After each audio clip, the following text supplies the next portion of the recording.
Todo el Museo de la Bandera y Santuario de la Patria. Sean todos bienvenidos.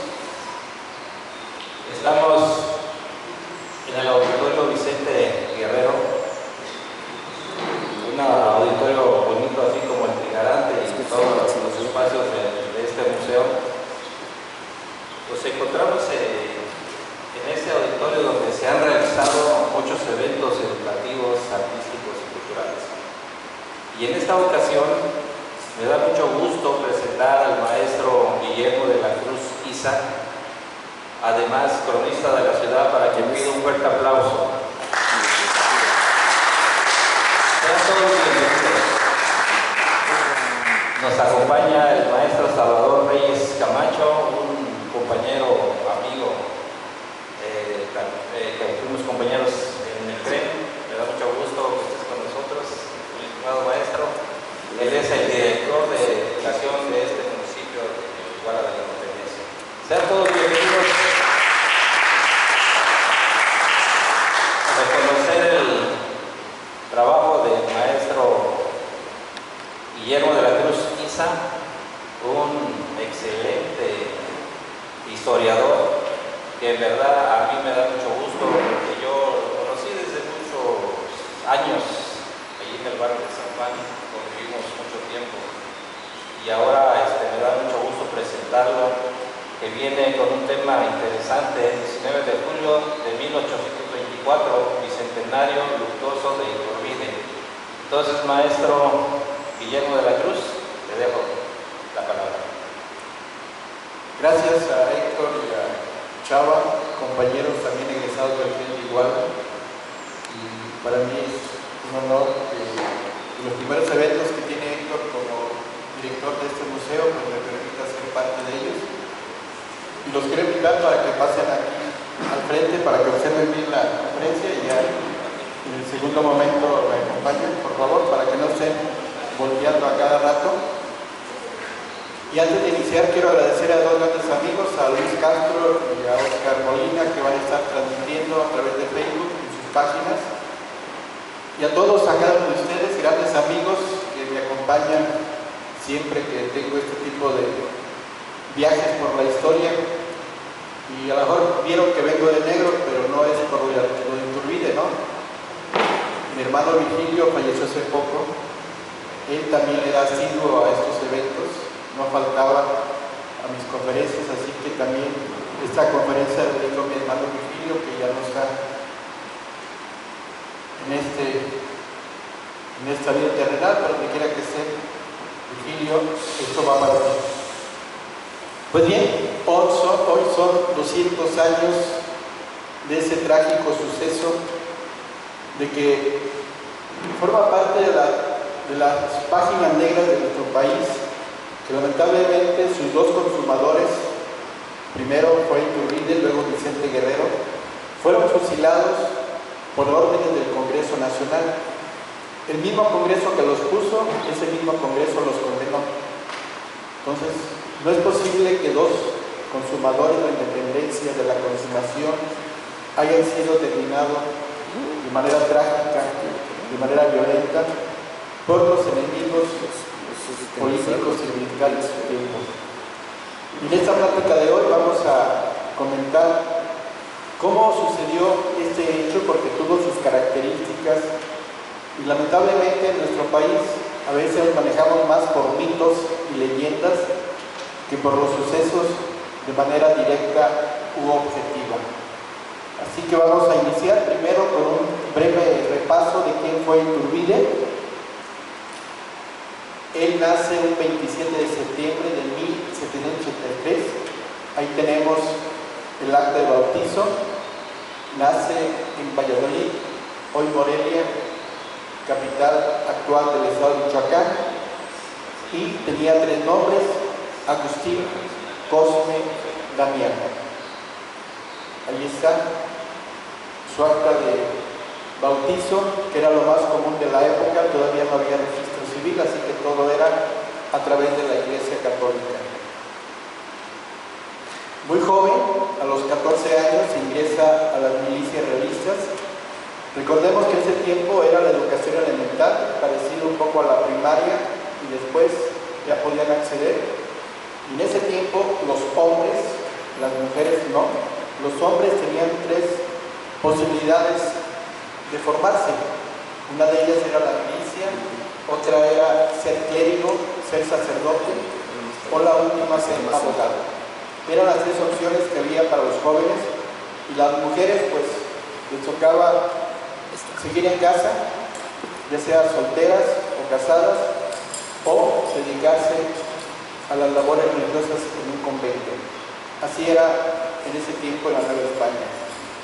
Y aquí tenemos la ficha que el AGN muestra cómo, por influencia de su padre de Iturbide, José Joaquín, él influye para que su hijo y su sobrino, primo Mago Iturbide, con una donación de 500 pesos para el vestuario de las milicias de la ciudad de Valladolid, pues entre directamente a este tipo de servicio militar.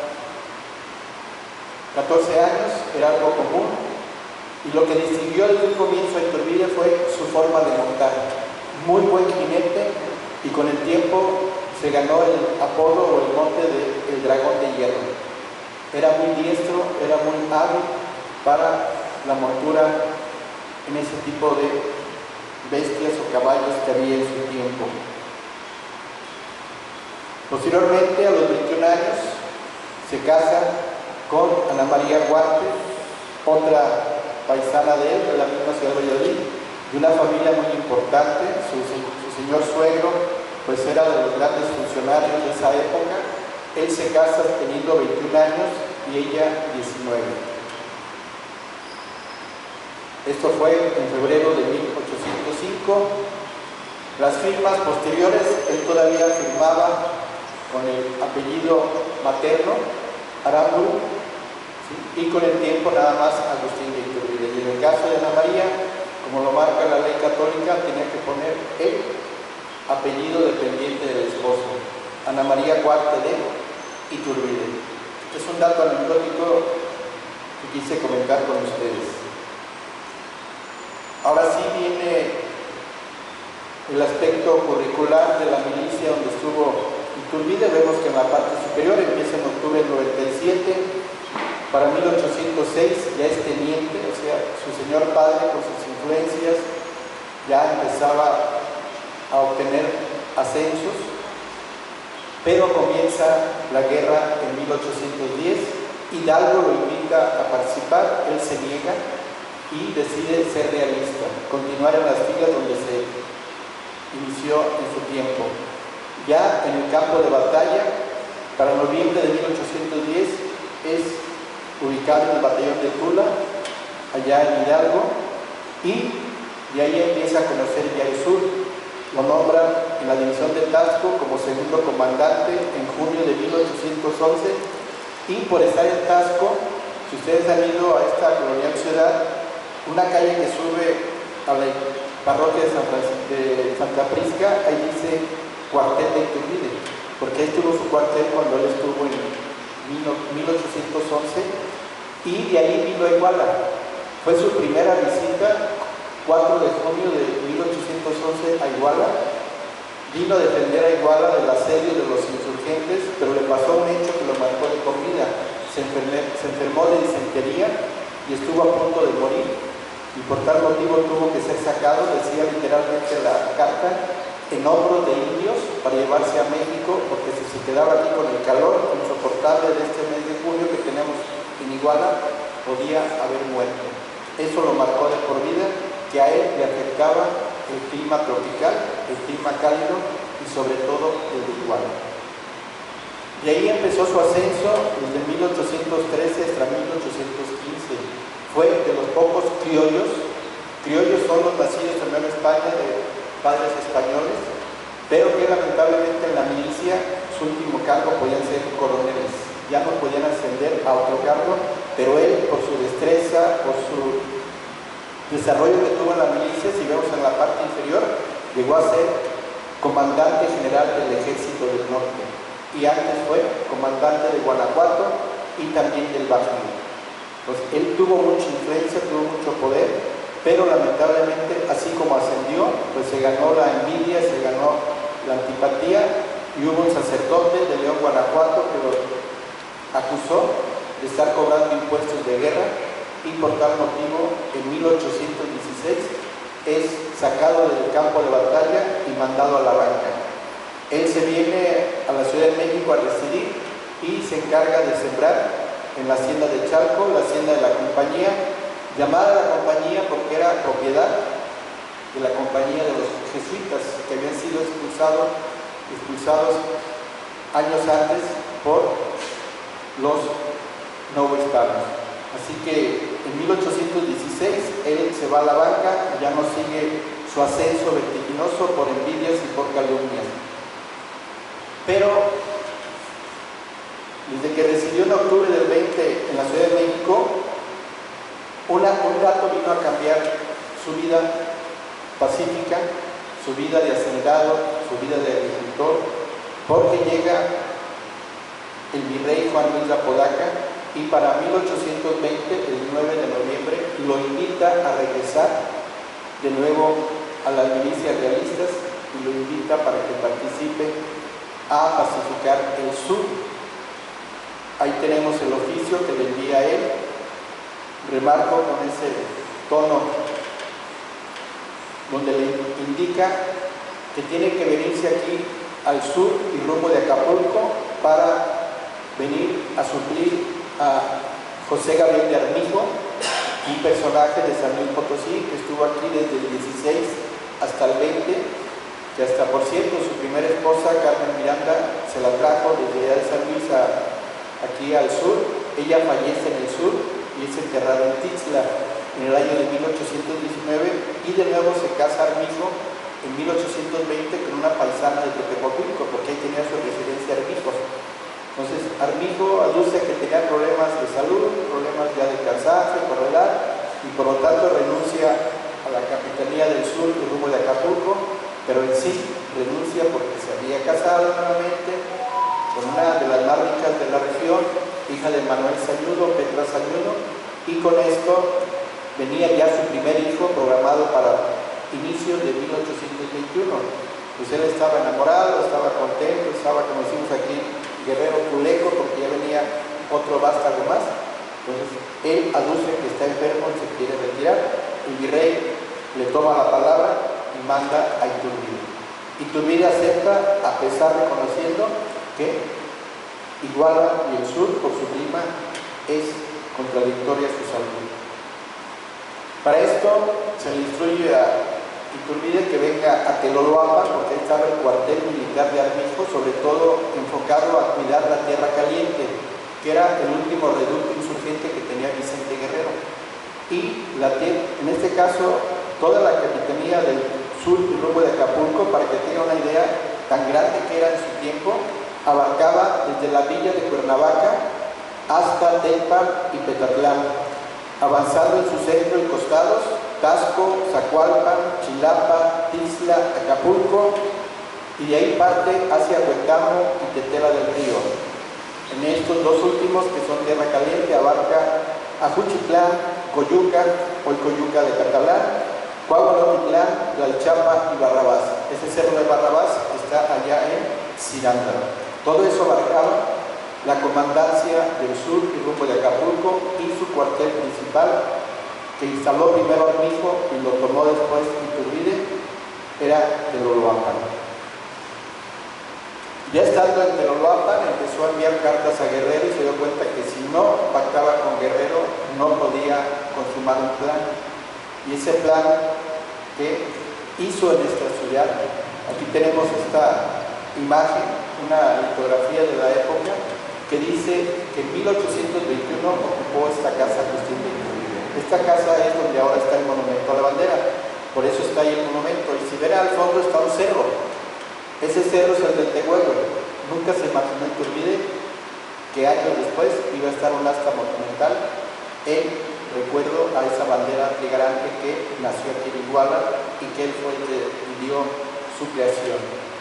Así que empieza el plan de Iguala, lo proclama el 24 de febrero, lo jura el 2 de marzo y en 7 meses prácticamente, con ese origen, con ese plan, con ese ejército trigarante que nace aquí en Iguala y esa bandera de 3 colores, se consuma la independencia el 27 de septiembre de 1821.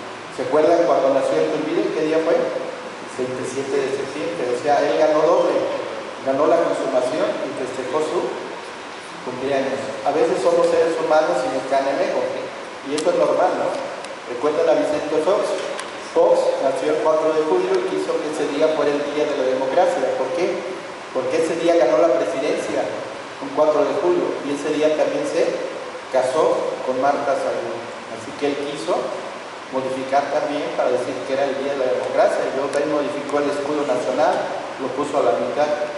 Son, repito, cuestiones de caprichos personales o deseos personales que a veces las personas nos ganan. Entonces, ¿qué pasó ese día, el 27 de septiembre? Pues todas las ventanas, todas las paredes, todos los balcones tenían 3 colores. Los colores que nacieron aquí en Iguala: blanco, religión; verde, independencia; y rojo, unión. Era el hombre más importante en la Nueva España porque había conseguido la consumación, y el 27 de septiembre nacía México como nación. Al día siguiente se emitió su acta de independencia. Para esto, por su presencia, su poder, pues logró que fuera nombrado primer emperador por el Congreso, ¿sí? Y esto salió publicado en la Gaceta del Gobierno Imperial, y él siempre tuvo un gran cariño de Iguala. Cuando da su discurso, cuando pronunció en Iguala la independencia del imperio, siempre tuvo gran referencia a Iguala. Cuando compró 2 goletas para defender las costas mexicanas, sobre todo San Juan de Ulúa, porque seguía en posesión de los españoles, a una goleta le puso Iguala. Si recorren aquí el museo van a encontrar una réplica de esa goleta. Entonces venía el primer emperador, que era la gran fiesta en nuestro país, y para eso se hacían pues algunos retratos, algunas monedas. Aquí vemos retratos. Los 2 superiores pues son del emperador Agustín I y de la emperatriz Ana María Duarte de Iturbide. ¿Sí? Empezaba lo que sería el primer imperio mexicano, que repito, fue de 1822, pero lamentablemente seguían los problemas en el país naciente.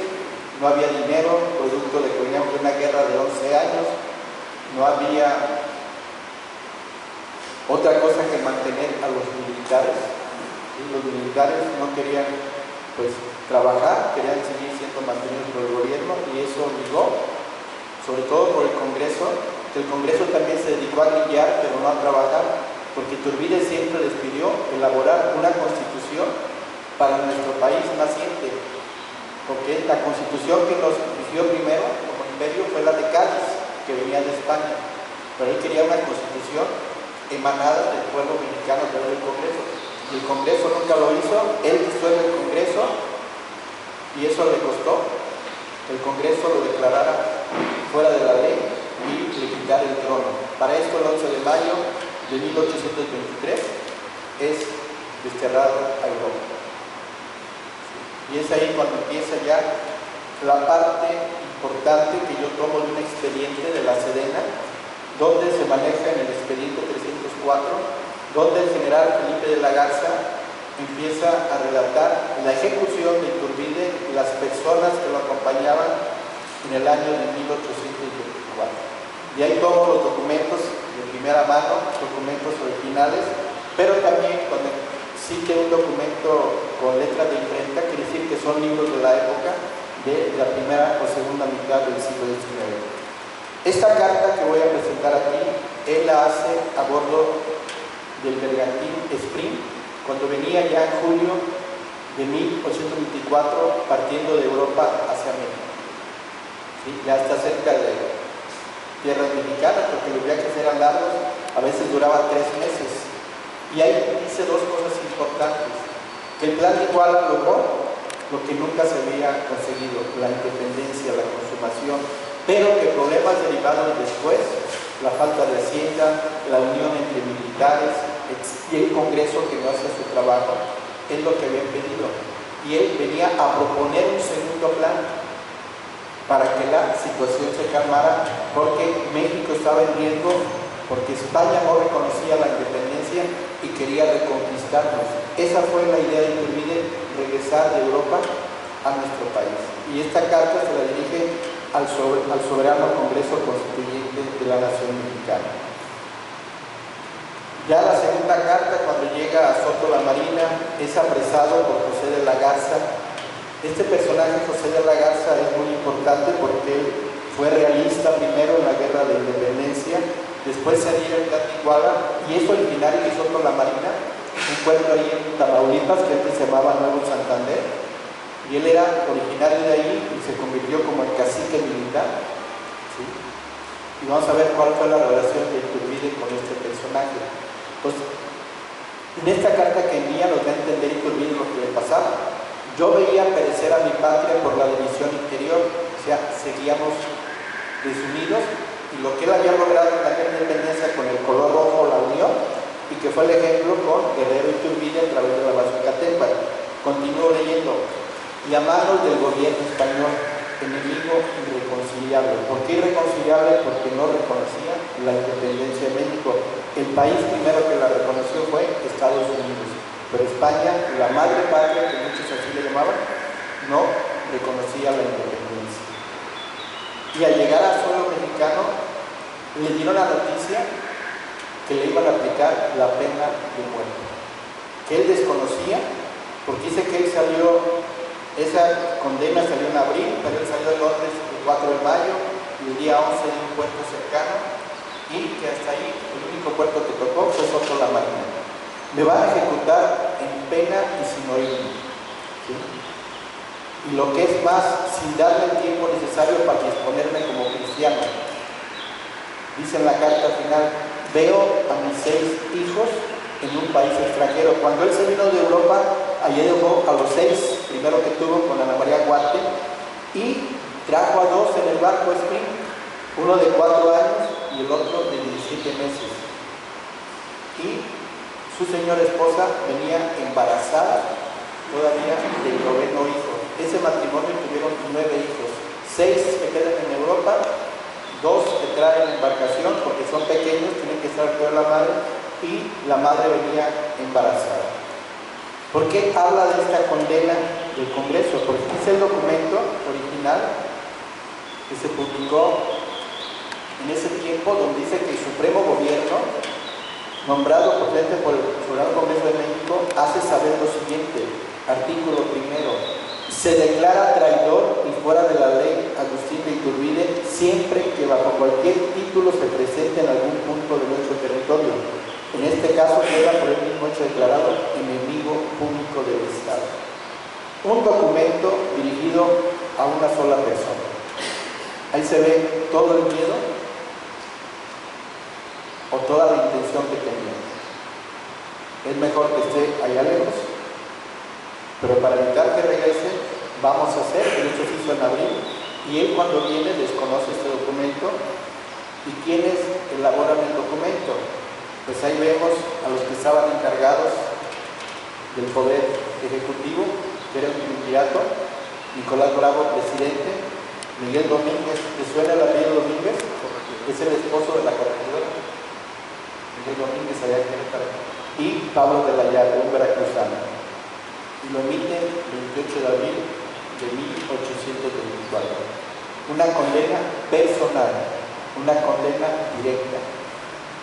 En cuanto pises suelo mexicano, serás fusilado con la pena capital. Eso es lo terrible de este Congreso, que sí pasó con Guerrero. A Guerrero lo declaró inhábil para gobernar, o sea, casi como si fuera un nieto, un tarado. Así se las gastaban los políticos en la época, ¿no? Pues ya enterado la situación y sabiendo que va a ser condenado a la pena de muerte, hace una última carta,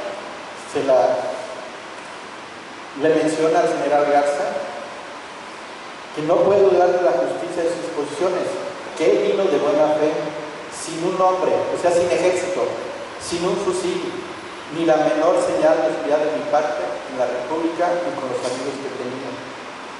Y que él hubiera estado dispuesto a salir del territorio, ¿sí?, inmediatamente, pero lamentablemente el Congreso de Tamaulipas, en la tarde del 17, hizo sesión para que el día 19 lo declarara traidor y que fuera fusilado. Esta última carta la hace en Padilla, una villa allá en Tamaulipas, el julio 19 a las 6 de la tarde. Es el día en que iba a ser ya fusilado, 3 horas antes.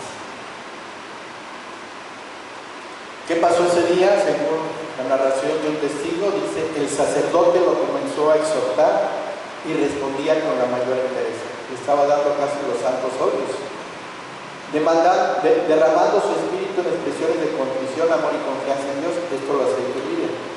Llegado al lugar del suplicio, al lugar del fusilamiento, produjo la arenga 2. Esta es la importante también. Protestó que no era traidor a la patria, porque el Congreso se había declarado traidor. Suplicó que no recayese esta nota sobre sus hijos, porque a veces se hereda. Si el padre fue traidor, los hijos van a ser igual o peor. ¿Sí?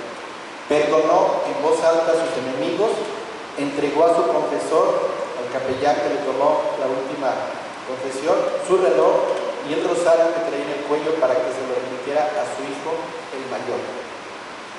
Una carta que había escrito bien larga y concertada para su esposa.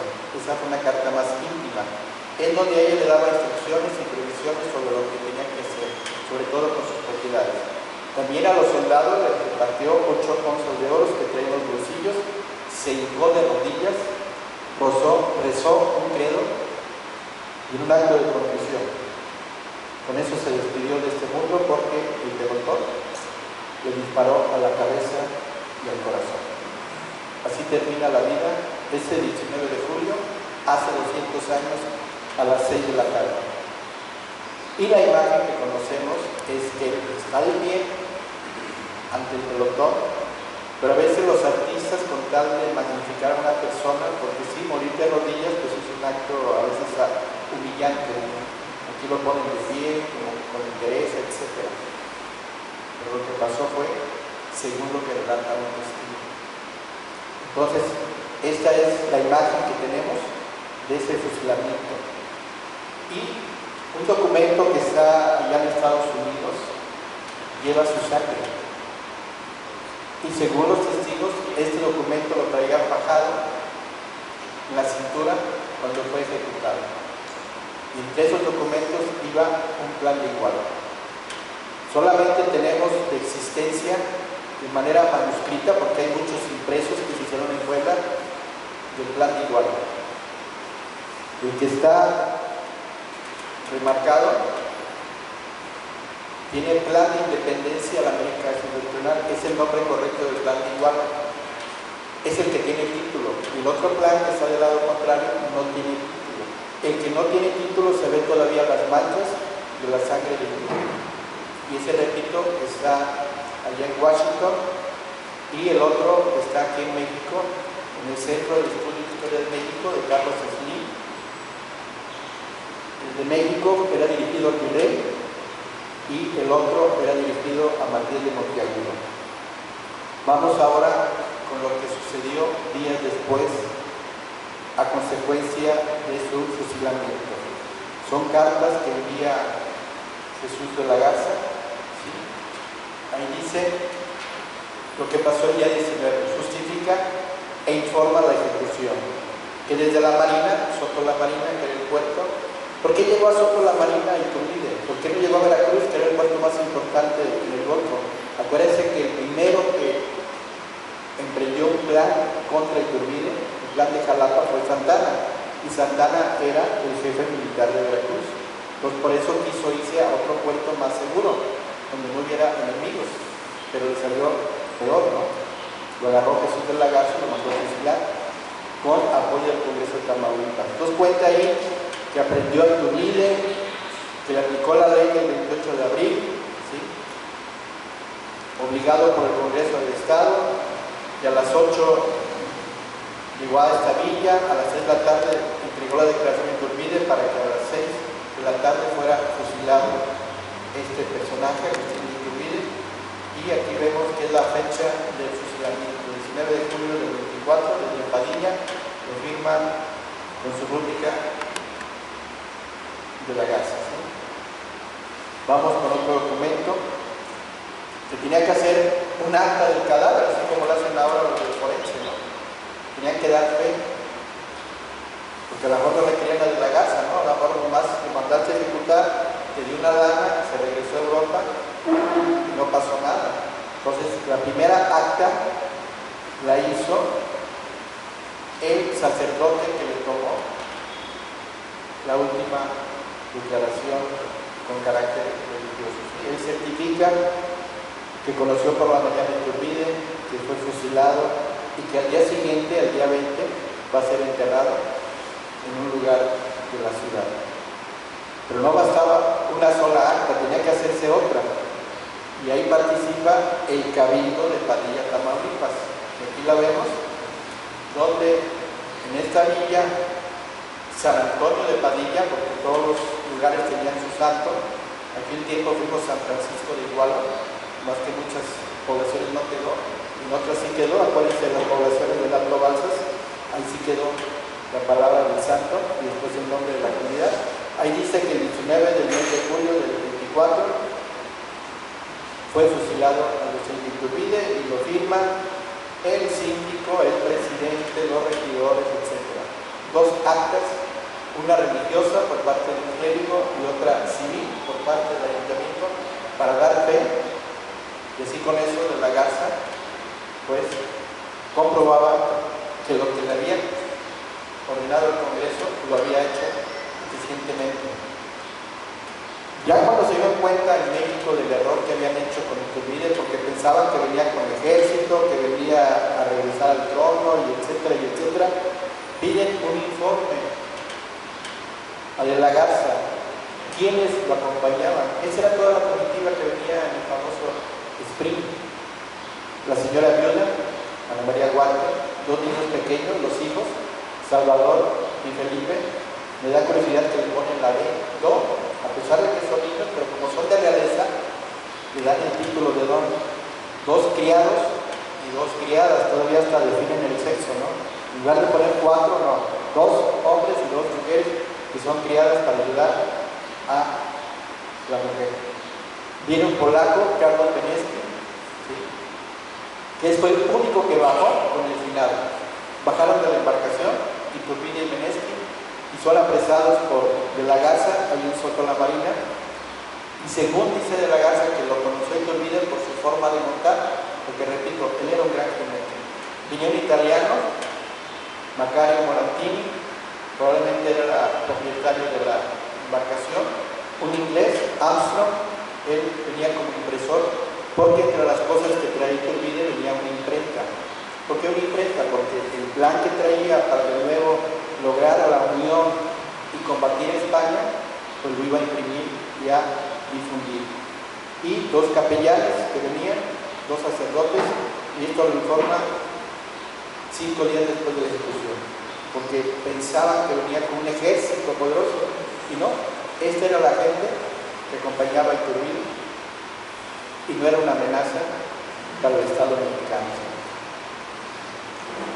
Vamos con otro documento, porque es que a lo mejor venía él a recuperar su imperio, y de nuevo informa en otro oficio de la Garza que no venía en su equipaje el traje de emperador. O sea, ¿cómo era el temor de nuestros amigos republicanos que pedían todo el uniforme? ¿Cuántos venían con él?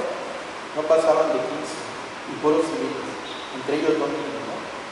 Y la mujer embarazada, sin fusiles, sin ejército. Bueno, pero a lo mejor venía para ser emperador otra vez, no venía ni el traje, que ese a lo mejor lo dejó en Europa. Revisaron todo su equipaje y no venía nada de eso. Entonces vamos a otra información que da de la Garza muy importante. Aquí él como que se arrepiente de lo que ha hecho, porque el Congreso primero lo asciende de grado militar y también lo declara benemérito del Estado de Tamaulipas. Y él en este oficio dice que no acepta, porque está arrepentido. Porque Iturbide en vida, en 1822, él se sublevó en contra del imperio, Iturbide le perdonó la vida. Pues como él, en lugar de, como decimos, favor con favor se paga, él olvidó ese gran acto de Iturbide que le perdonó la vida porque iba a ser fusilado por levantarse en contra del imperio. Fue el primer levantamiento antes que Santana, el de Soto la Marina a través de la Garza. Pues Iturbide le dio el indulto, que no lo fusilaran. Y a pesar de que él sabía eso, él se atrevió a fusilar, aduciendo que el Congreso lo ordenó. Y el Congreso, para reconocer su valentía, para reconocer su acto, le dio dos cosas. Le aumentó el grado militar, lo querían hacer general, y lo declararon benemérito de Tamaulipas. Y él rechaza, porque le remuerde la conciencia. Tal vez hubo militares, hubo amigos que dijeron, acuérdate, tú ibas a ser fusilado y tu vida te salvó, ¿por qué no hiciste eso ahorita? ¿Qué te costaba? Regrésate a Spring y vete a Europa porque te van a asesinar. Con eso él hubiera quedado a mano en el acto que hizo Iturbide, pero no lo hizo de esa manera, ¿sí? Entonces, este documento lo elabora ahí en Soto la Marina el 8 de agosto, donde rechaza los aumentos, rechaza esa distinción del benemérito y tiene remordimiento de lo que hizo, porque se acordaba que él había sido salvado 2 años antes por Iturbide de ser fusilado. Y los documentos que traía Iturbide, traía uno muy importante, y aquí está el documento donde es apresado de la Garza y es condenado a fusilamiento y él lo salva. Pues quiere decir que Iturbide sabía que al llegar a Soto la Marina se iba a encontrar en la Garza y le iba a recordar ese hecho. Y a pesar de que se lo recordó en vida, en la Garza no fue. Ya, tú me salvaste la vida, yo te pago el favor. No te he visto, vete de nuevo a Europa, yo con esto me lavo las manos. Pero no, él quiso ser el héroe de la Garza, pero lo traicionó el subconsciente. ¿Sí?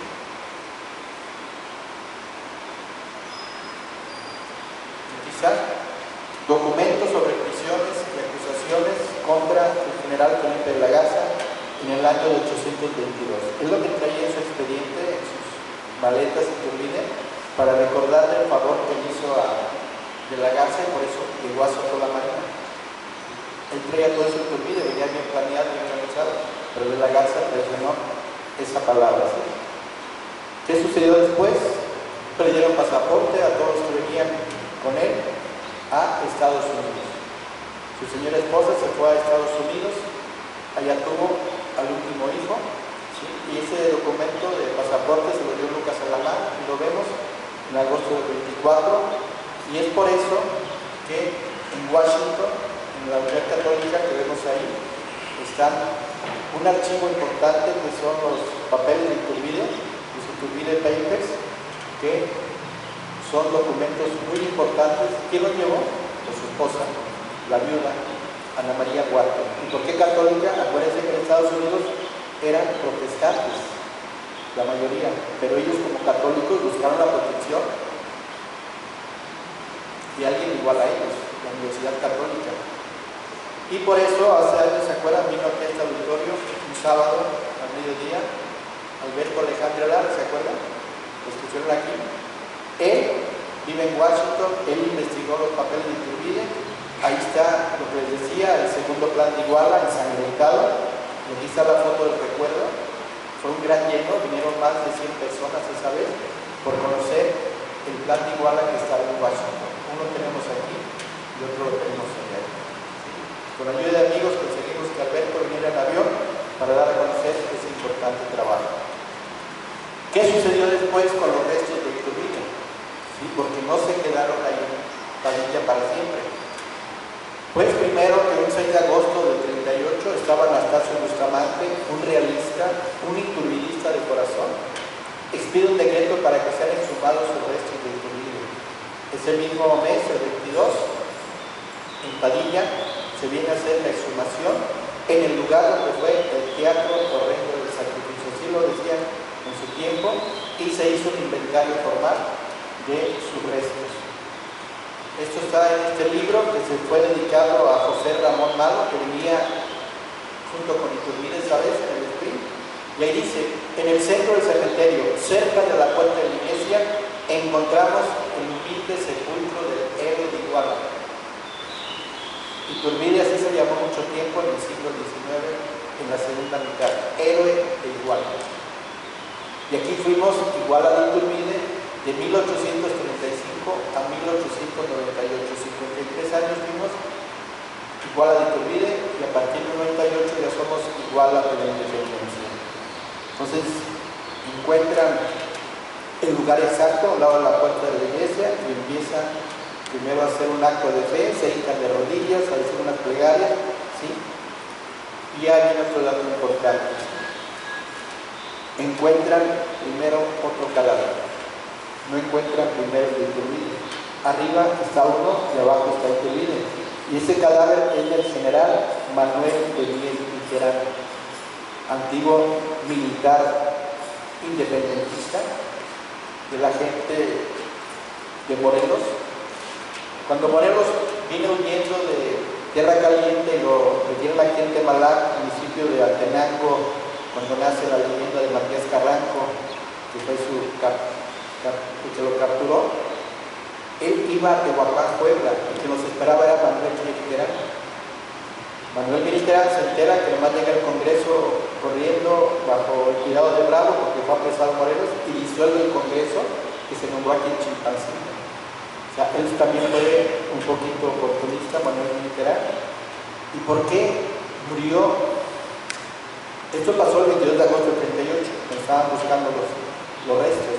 Primero estaba este resto. Pues, ¿por qué encuentran estos restos? Porque Manuel Miterán fallece en 1832, 6 años antes de la exhumación. Él era hombre importante, era reconocido política y militarmente. Quiso competir para ser presidente de la República, pero los principales eran Bravo, era Santana y otros más. Pierde, lo hacen a un lado. El 2 de julio de ese año del 32 se va a Padilla, Tamaulipas. Una depresión, una melancolía, una tristeza, se acuerda de lo que le pasó a Iturbide, voltea su espada, se la coloca en el corazón y se deja recargar en ella, suicidándose en la tumba de Iturbide. Es algo que pasó allí y su deseo fue ser enterrado junto con él. Por eso primero está Miterán, porque él falleció en el 32, e Iturbide había fallecido en el 24. A Miterán no se han hablado sus restos, pero también los conservan, pero lo que importaba son los de Iturbide. Aquí está el inventario de restos: 2 huesos, al parecer son los femorales, 2 tibias, 2 del antebrazo, 2 del brazo, 4 piezas más que no se clasifican, el omóplato, la cadera, el esternón que parece, 6 pedazos de cráneo, mandíbula superior, mandíbula inferior, parte superior de la espina, 109 fragmentos entre costillas, etc. Un pedazo de género bordado y una hebilla de tirante. Es lo que encuentran de los restos del Iturbide. Ese es el inventario que se hace el 22 de agosto del 38 en la villa de Padilla. Aquí tenemos una fotografía de esta iglesia. ¿Sí? Ahí vemos la puerta. Ahí estaba enterrado Iturbide, pero en el 38 fue exhumado. ¿Qué sucede hoy? Pues que en 1971 se hace una presa durante el periodo de Luis Echeverría, y esa presa inundó Padilla, el Viejo. Y dentro de las construcciones que tapó la presa fue esta iglesia del centro de la ciudad. Pero cuando baja el nivel, como ahorita que pasó la sequía, deja observar. Y dice que eso pasó por venganza de Iturbide, porque él fue asesinado. O sea, cómo es la gente, cómo hace sus mitos, y cayó, pues, algo malo sobre Padilla, porque ahí fue fusilado Iturbide. ¿Sí? ¿Y saben cómo se llama la presa? Vicente Guerrero. Porque Luis Echeverría dice que el único consumador, según decreto que él hizo en 1971, antes de que viniera igual aquí en febrero del 24, único consumador, Vicente Guerrero. El que olvide lo borró del mapa histórico. ¿Sí? Pues cómo son los caprichos, repito, de los gobernantes. Si hago una presa y ahí estuvo enterrado y que olvide, estuvo porque ya había sido exhumado, pues que se llame Guerrero para que siga su control y poder sobre él, ¿no? Así nos las besamos en México a veces. Ya deben sacar los restos. El 24 el 6 de octubre llegan a México, se exponen en la iglesia de San Francisco, que está en la calle de Madero, en el centro de la ciudad. Ahí están esos días, para que se hiciera una fiesta solemne el 27 de octubre. ¿Por qué escogieron 27 de octubre y no 27 de septiembre, que fue la consumación de Venecia? El 27 de octubre de 1822 se juró el acta de independencia de nuestro país. Primero se juró el Plan de Iguala, en el 21, pero en el 22 la siguiente jura a nivel nacional fue la consumación del acta. Y es por eso que escogieron ese día. ¿Sí? Se hicieron todas las fiestas posibles. Dicen que hasta la fecha no ha habido una fiesta fúnebre muy importante en nuestro país, nada más las que se han hecho anteriormente. Todo se puso en una urna y se ubicó en la capilla de San Felipe de Jesús, donde se construyó un altar para guardar sus restos. Esa capilla de San Felipe de Jesús, primer santo mexicano, está en la Catedral Metropolitana. El día que vayan a México, quieran ver los restos de Iturbide, hay tres puertas al frente de la catedral.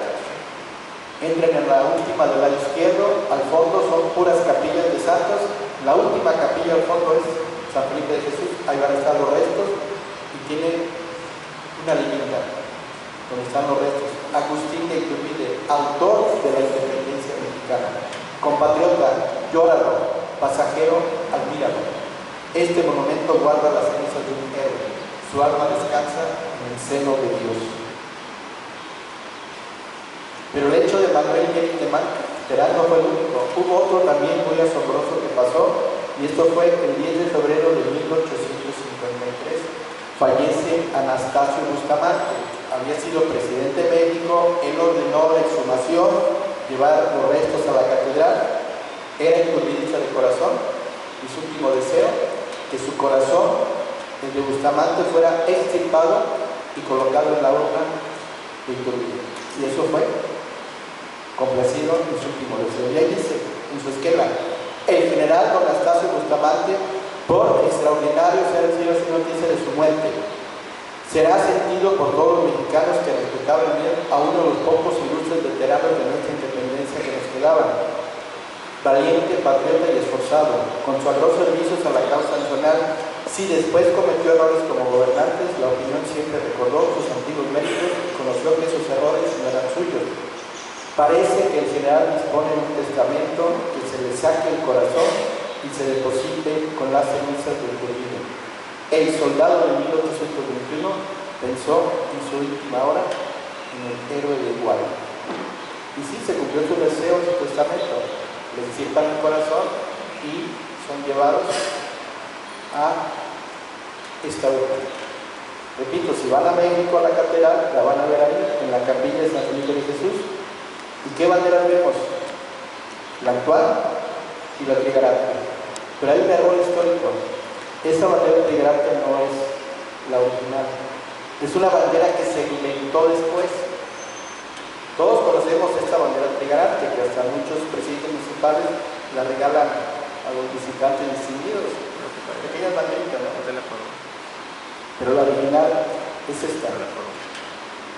Recorran el museo, en sala de exposición. Cuando es el febrero 24, la maestra Ida Medina ha logrado traer la copia, la original de esta bandera trigarante aquí en el santuario. La hemos visitado. Entonces no es la que está del lado izquierdo, es la del lado derecho.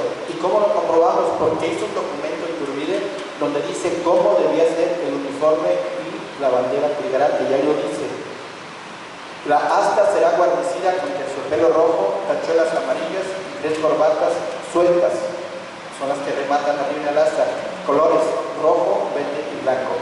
con el cordón y borlas mezcladas de los mismos colores. Ahora sí dice la bandera. La bandera llevará los mismos 3 colores diagonalmente colocados. El primero rojo, segundo verde y tercero blanco.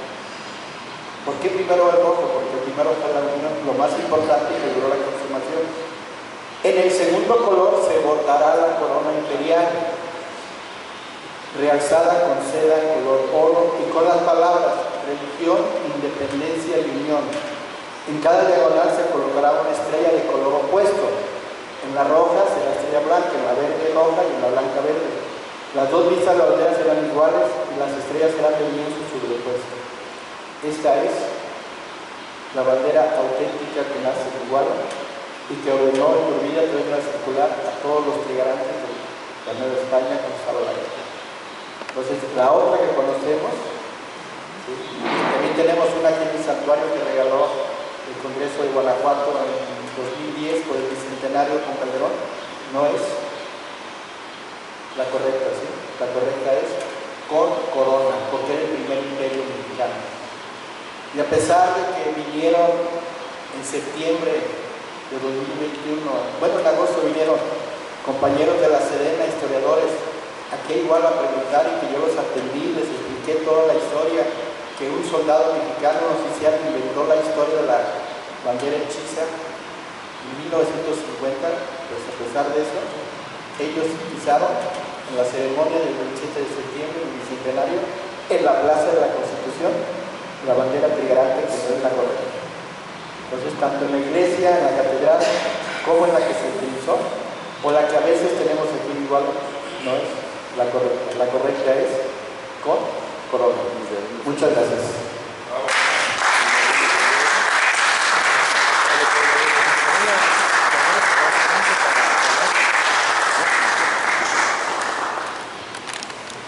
Ahora sí pasamos a preguntas, por favor, sobre alguien que quiera. Aquí nuestro amigo Lorenzo trae el micrófono.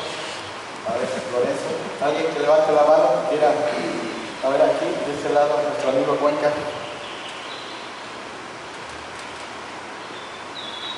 Buenas tardes. Guillermo de la Cruz, agradezco lugar y exposición. Lo más que sí te hizo falta decir que el Congreso. No, decir que el Congreso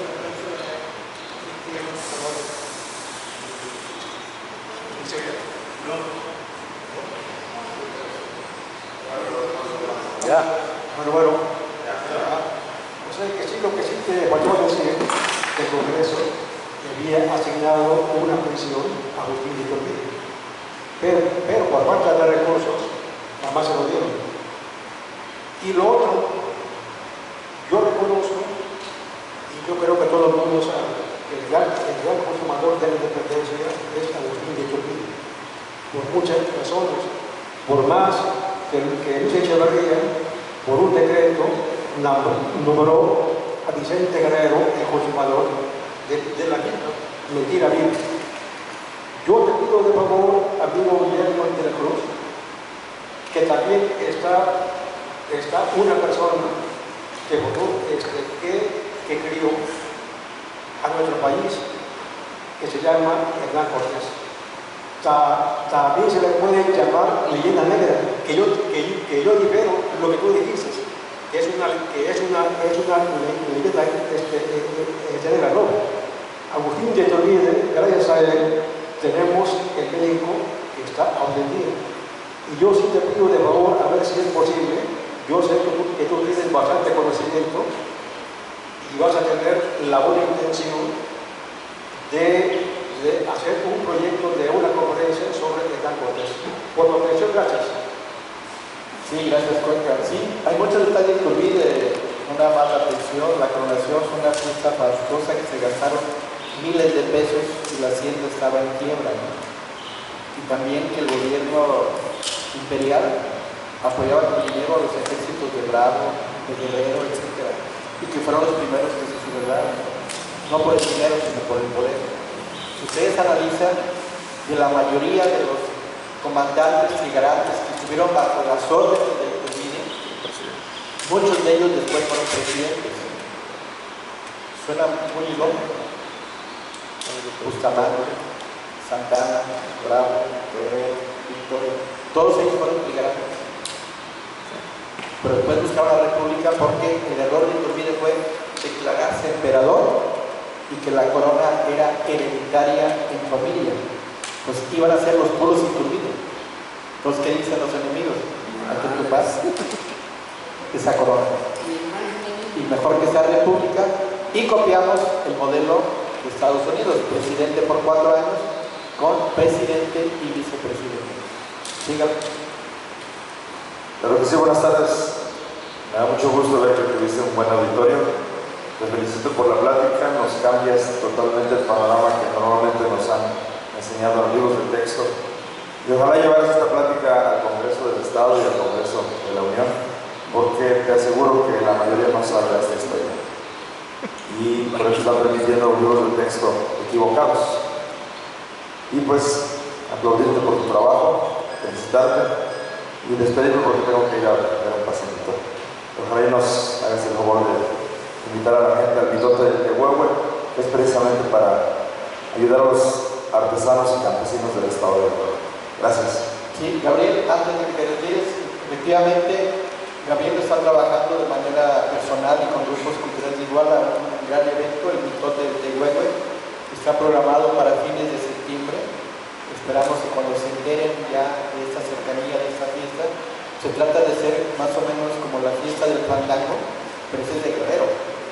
Y el mitote es de Iguala. El mitote es de Iguala. Así es. Entonces, Gabriel nos va a invitar, nos va a decir con tiempo, pero está para 28, 29. 27, 28, 29 de septiembre. Correcto. Entonces, y el Vienen las 8 regiones del estado, sus artesanías, sus danzas autóctonas y la cultura que tenemos en Guerrero. Así es, será una gran fiesta y por ahí estaremos. Gabriel, gracias. Agradecimiento. Bien, ¿alguien más que quiera preguntar? Sí, Víctor, por favor. Muy buenas noches a todos, buenas noches maestro, felicitarlo por la exposición, que siempre es enriquecedora. Usted comentaba de que se ondeó la bandera trigarante el 27 de septiembre de 2021, ¿no? Sí. Yo creo que fue porque como tiene la corona, yo creo que como es un país republicano seguro y además con muchos traumas, no superaron todavía la conquista. Yo creo que también por eso, ¿no? Decidieron ondear esta y omitir la original. Una pregunta, ¿el plan de Iguala que se redactó está en Estados Unidos o es la que está aquí en la Ciudad de México? Los planes manuscritos aquí se elaboraron y fueron enviados a varias personas. Existen nada más 2. El que tiene el título es el que está aquí en México. El que no tiene el título y está manchado es el que está en Washington. Y el más importante es el de México porque va dirigido al virrey. Lo que es la cuestión histórica, ese plan de Iguala de aquí, de México, le quedó a Luis Gonzaga Vieira, el que mandó plantar los 32 tamarinos. Él se lo regala a Juan de Pomuceno Almonte, que era hijo de José María José Pavón. Y llegó a ser parte de la corte de Maximiliano. Y Almonte se lo regala a Maximiliano y ahí en la dedicatoria le puso un hijo predilecto de Iguala, Vieira. Pero Vieira no era de Iguala, era de Cámara. Pero él, siento que él fue de los que llevó el plan de aquí de Iguala a la capital. Se lo entregan al virrey, el virrey no lo quiso ni abrir, lo dijo en una carta y se regresa. Y a lo mejor Vieira se lo pidió y lo guardó como un documento importante. Ha de haber habido más planes, pero la mayoría se perdieron. Nos tenemos 2 manuscritos. Muchos existen de imprenta que trajeron de Puebla o se imprimieron después. Usted hacía el comentario de Mili Terán que se suicidó en Tamaulipas.